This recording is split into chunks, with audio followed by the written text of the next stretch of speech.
to get to that point. There's nothing wrong with asking for help and saying, hey, listen, I don't know something. Can you tell me how? Please show me this. All of us have gotten to a place in our life because of folk who have helped us out. But you got to be bold enough to ask for the help. You can't sit around thinking that, hey, listen, it's just going to come to me, folk are going to talk to me. It doesn't work that way all the time. And when we get back into, again, knowing it, a lot of it is what you know, but it's going to be who you know. And who knows you. Because that corporate world, that world outside of Smith is a little different. And is it fair? Not all the time, but life ain't fair. So if you're looking for that, keep looking. But understand that if you know the right people, things will come to you. But you also have to be the right person. Folk won't refer you, won't talk your name up, they won't bring you around if you're not the right person. If you don't show up for stuff on time, if you show up looking sloppy, if you show up high, drunk, whatever, guess what? They're not going to call your name or call your number again. Because that's their reputation on the line. So understand that. You all are coming out at a real precarious time in this country. You know, you got a lot going on in the government. You got a lot, happening in terms of law enforcement, black men, shootings, imprisonment. It's a whole lot happening. And you all are representing that next tier that folk are looking at. There are kids who look up to you all and you don't even know it. That wish they could get a college degree. Who want to be in these same seats. You have immigrant communities who come here all the time and they bust it out because they see the dream. And while many of us kind of see that as just a birthright, yeah, I'm supposed to go to college, I do what I gotta do, I'm in and I'm out. And you can do that too. I tell you, it's a choice you have. You can be great, you can be average, but that's your choice. And no one's ever gonna degrade the choice you made. Just live with it. I always tell folks, live with the choice you decide to make. Don't blame someone, don't point a finger, don't get mad when you don't have the opportunity and the choices you think you should have. Take a look at what you've done and what you haven't done, assess that, and be fine. I have a question. Go for it. It takes, motivation, vision, focus to have an idea of where I definitely want to go while I'm in college, especially, your freshman year when you're just starting. So where would you say the students can find motivation, self-confidence to kind of do some of the things that you're talking about if they haven't seen it done or don't know how to do it? Well, it has been done. It's just you have to find out the people who've done it. So that's mentorship. Finding someone that wants to do the same, finding someone has done what you want to do. And so putting yourself in a position to ask a question, hey, listen, do you know so-and-so that does X, Y, and Z? Okay, yeah, I do.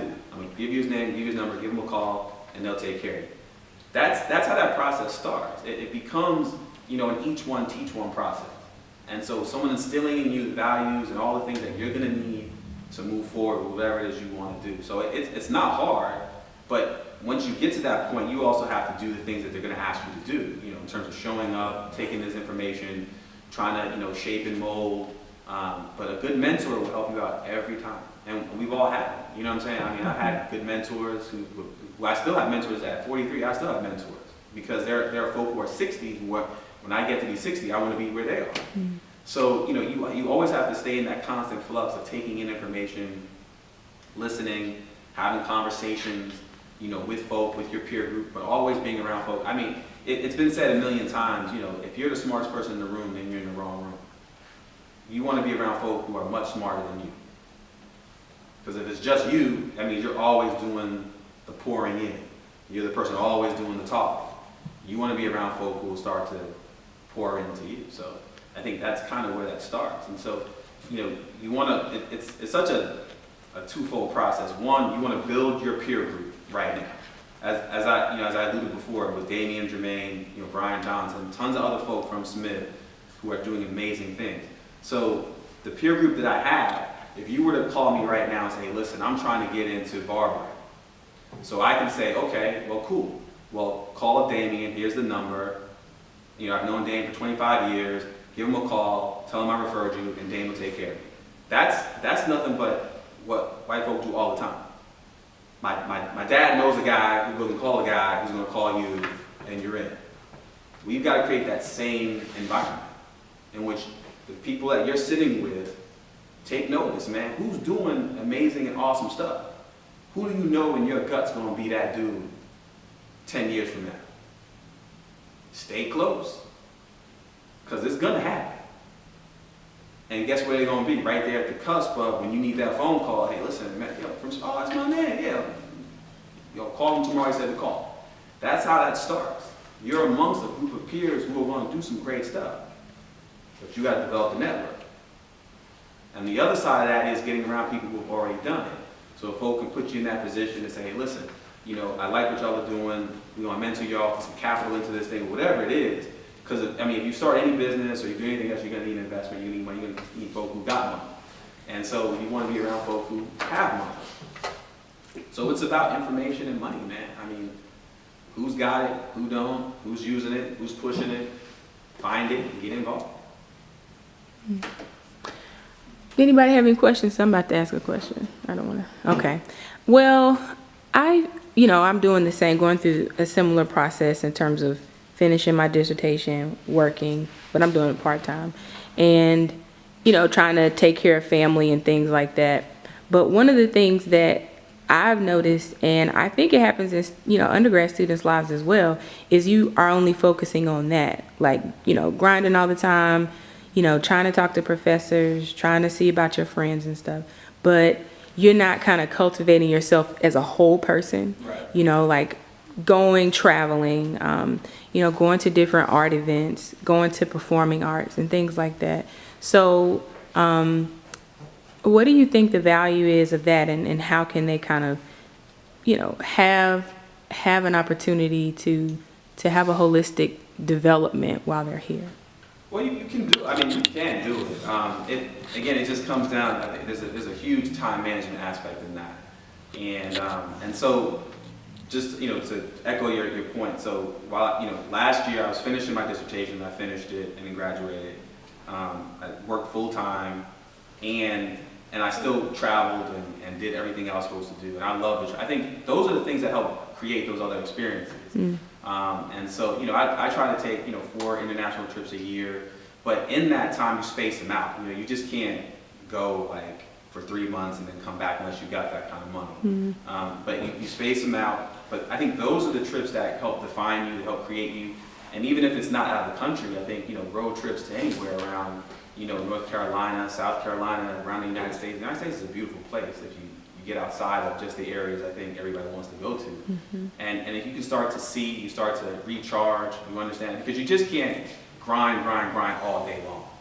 I know people sell that to people, like, yeah, all day long doing it. Yeah, everybody takes a nap, everybody has to eat, you gotta talk to folk. You have to have some balance in this whole life if you want a whole life. If you're dating, that's fine too. You have to make time for a relationship. But it's just really about understanding what life is and how comprehensive it should be. And it shouldn't be just all day work. It shouldn't just be all day looking at a spreadsheet, looking at a computer, looking at your phone all day. It should involve other people. It should involve, if you like sports, playing that sport or working out. If it is going to galleries, museums, you want to be a full person. Because that creates the conversation. That creates your conversation. If you can only talk about one thing, after a while that conversation is going to die pretty quickly. So you want to make sure that you're pretty well spread when it comes to topic areas. My thing was a fundamental I didn't like failure, or I didn't like feeling like when other people were talking about stuff, I didn't know what they were talking about.